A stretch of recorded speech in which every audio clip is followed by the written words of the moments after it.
Hey guys, sorry I'm a minute or two late coming live. I was having some technical difficulties.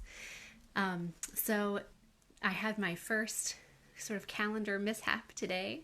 I was looking forward to Ricky leading us so much that I thought she was going to do it a day ahead of time. So she'll be here tomorrow doing a Facebook Live for us. So today I'm standing in. So I've been thinking a lot about, the meditation for sort of ascension that happened last night at 10:45, and I've been thinking about all this that I'm hearing about a new world coming into being, and I've been doing a lot of inner work to discern, like, what is this new world that we are bringing into being, and like what is my part in and inviting this new world into being. What does it look like to have an old world end and a new world begin? So these are the things that are on my mind.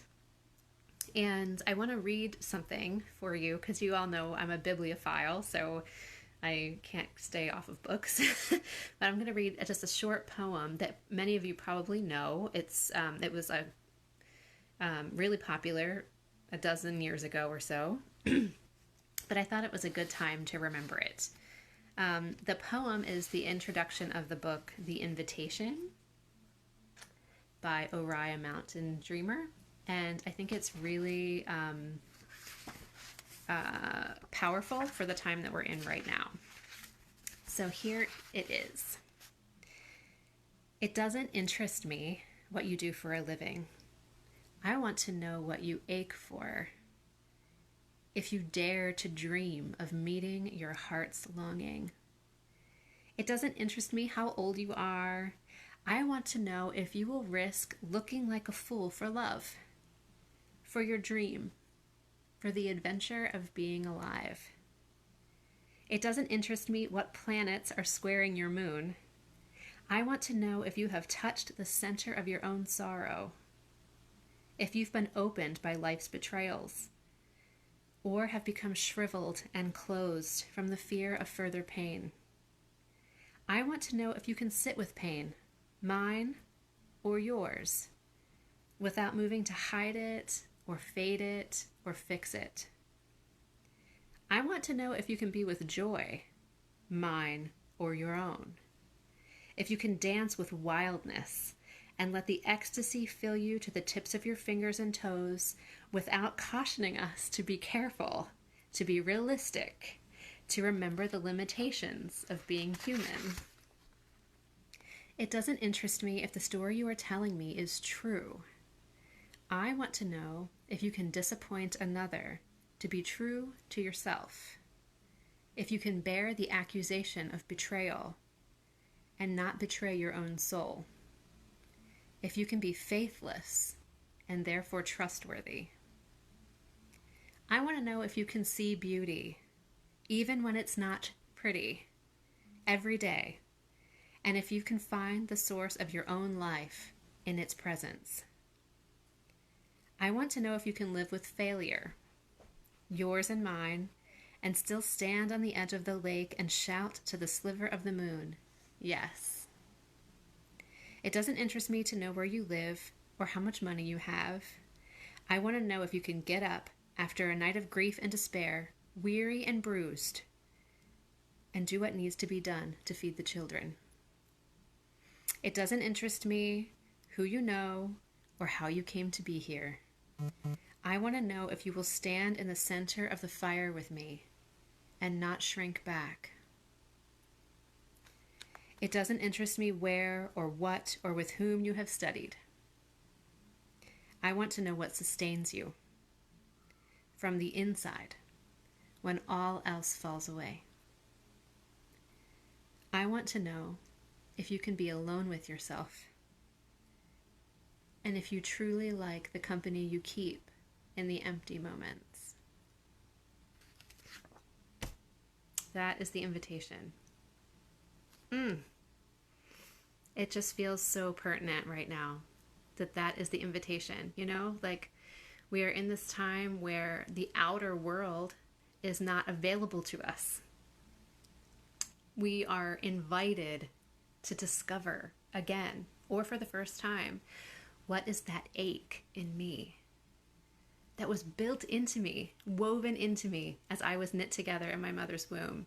There was an ache put inside of me, a longing, a desire, a hope that I'm here to fulfill, that I'm here to bring to this world. So how can we take this time to get back to that place, back to that awareness, and then bring that forth into the new world that we're creating together?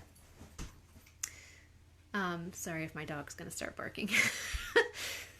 The other book that I've been thinking about a lot, I'm not going to read to you from it, but I just want you to know about it if you don't already, that I think is a super companion for us in this time, is the book Belonging by Tokapa Turner. This book, it was, sometimes you read a book and you're like, oh gosh, yeah, this is going to live on my nightstand forever so that I can constantly mark it and look at it again. And like Women Who Run with the Wolves is one of those for me. And, Rumi books and David White, and now Belonging. And so in her book, Tokapa makes the assertion that belonging is actually a competency that we can learn, that we can practice, that we don't just, belonging isn't about like being tribalistic, like, oh, I belong to like the Ravens groupies, or like I belong to this nationality or whatever. But there's this like belonging yourself to something by the way you give yourself to it.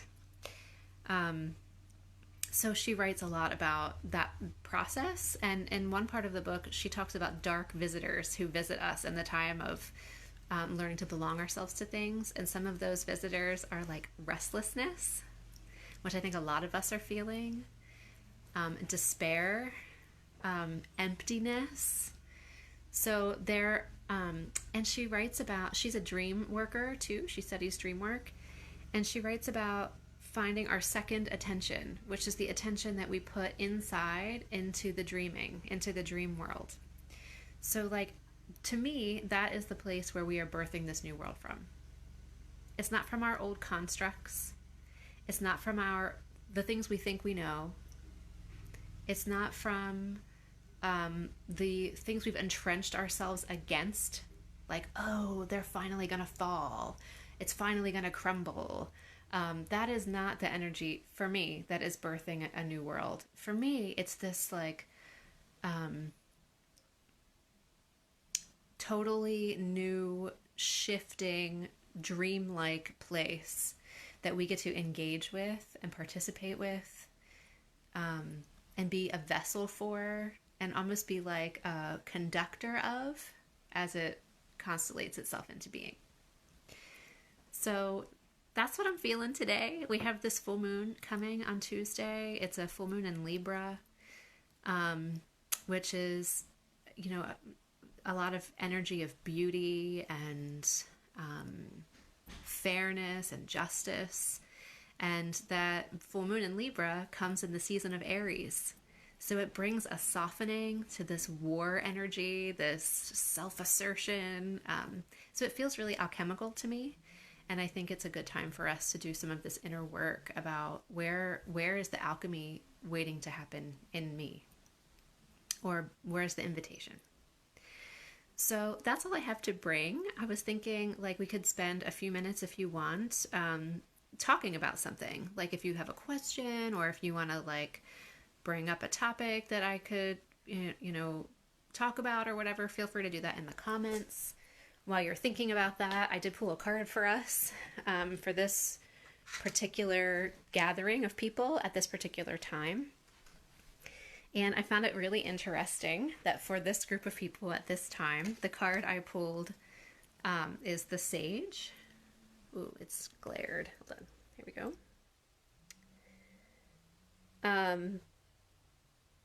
And the Sage, hold on, I'm just going to read your comments really quick. Yes. Yeah.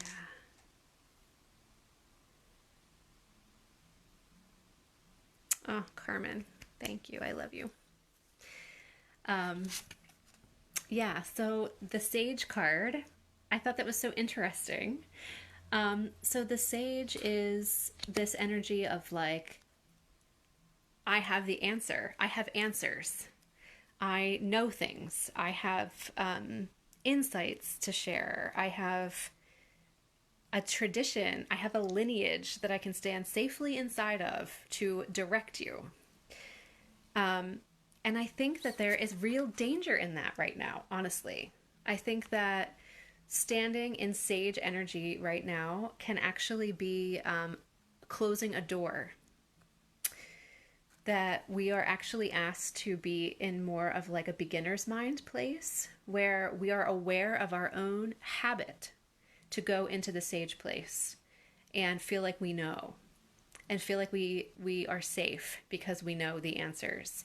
And I think that that is a trap, and that our invitation is actually to put down the energy of the sage and enter into the space of true freedom, which is, I don't know, and I'm willing to be guided in this moment by, you know, the force that is bringing this world into being, by the love that is guiding this transformation. So that's what I get from this Sage card. Yeah. So any other sharing or anything you guys want to talk about? Anything you want to bring up? Questions you want to ask? I'm totally open to that. I'm watching the comments. Yeah, the danger of feeling that I know. Yeah. Thanks, Leandra. Yeah, know enough to understand and know enough to realize we don't know it all. Yeah. Yeah, our humbleness, our humility. I think those are the open doors. Our humbleness, our bringing ourselves with grateful hearts to the place of where we are worried or where we're questioning, or, you know, if you have a place that's sacred to you, an altar, a meditation cushion, a place in the woods, wherever, to bring our hopeful and aching hearts to that place filled with gratitude and hope, like, and then let that energy tell us the next thing to do. That to me seems like the sweet spot right now, the open door. Yeah. I'm just watching your comments and seeing if there's anything else that wants to emerge or surface. Yeah, Angie, that's where I am too. Like, I feel like I don't know anything, but in a good way. Like it's okay to not know. And it's okay to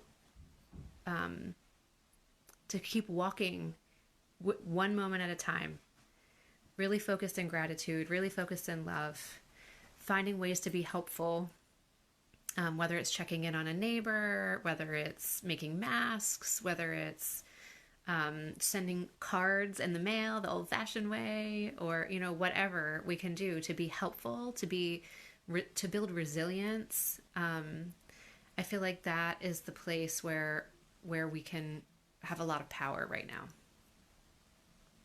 Charlotte, gratitude is challenging for me right now. Yeah.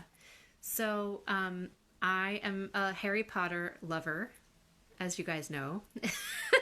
And in Harry Potter, when the Dementors come for you, there is a spell you cast, the Patronus Charm. And the Patronus Charm is the most beautiful memory you have. It's the memory that brings you joy and gratitude and peace. And if we can cultivate something like that in ourselves right now, some touchstone that we know brings us into the right heart space, and have it like at the ready. So for me, it's the first time I held Torin after he came off the ventilator in the NICU. It was this moment of pure relief and gratitude. And I know if I imagine that in my head, it brings me into a space of what at the Heart Math Institute they call heart coherence. So I come out of fear I come out of despair. I come out of whatever state I'm in, and my heart becomes coherent in gratitude. And then I am a receiver of and an emitter of this love energy that is available to me now because I put myself in that coherent state. So it's this, I think of it as the Patronus charm. So if you come up with something that, some image, some talisman, some story, something that will regularly and dependably bring you into that feeling of gratitude, it can be really powerful right now. All right, I'm just going to read some more comments. The sage is certainly showing the wisdom to know you need. Yeah. Yeah, Carmen, totally. Tara, you like Harry Potter too? Yeah. Yeah, there's a balance, right? Like, it's okay to have wisdom, of course. Like, it's okay to have advice for people, of course. Like, so the sage is not a bad thing. It is a trap, though. Like, I think it can make us rigid. It can make us miss things that are really important. Yeah, I feel like just knowing how to move from that heart space right now, we're moving through something that we have never moved through before. And so that openness, I think, is just super important. Yeah. Yeah. In a state of nakedness. Yeah. I've actually been dreaming about that, being completely vulnerable in a place that isn't familiar, having to navigate unfamiliar territory in a really vulnerable way. That's what the energy feels like right now. Like, how do we show up in our nakedness, unashamed, powerful in our love, and powerful in our belonging, that we are in this together. Yeah. Anything else that wants to surface from you guys? I'm so grateful for this group. Oh my gosh. These daily touch points, like, I feel like it's making me sane. It's making me comforted. I think I'm feeling comforted because I can see that, like, you're still here, you're still healthy, you're still showing up, you're still doing the work. Like, that to me has been, like, just hugely comforting. Yeah, I'm also on my mind right now is resilience, like, we were sort of duped into thinking that life on this planet is evolution of the fittest. And that is not actually what the science is finding. And it's not really what Darwin believed. It's actually evolution of the most cooperative and resilient. And so that is who we're being asked to be now. Like, how can we be cooperative and how can we be resilient? And what is resilience, except for that openness, that fluidity, that ability to move in new ways through new obstacles, and be really creative. I mean, I just feel like this time is so just pinging the sacral chakra, like that gratitude and sensual love of this world. And then how can we be just super creative as we move through these challenges together? Yeah. Well, I'm feeling like the energy is falling off, like we are probably done for today. Thank you so much for joining me in here. Thank you all for the work that you're doing to build your own resilience, to anchor yourselves in love. I hope that you will hear the invitation and really rest in gratitude as we walk through this together. Thank you guys so much for tuning in.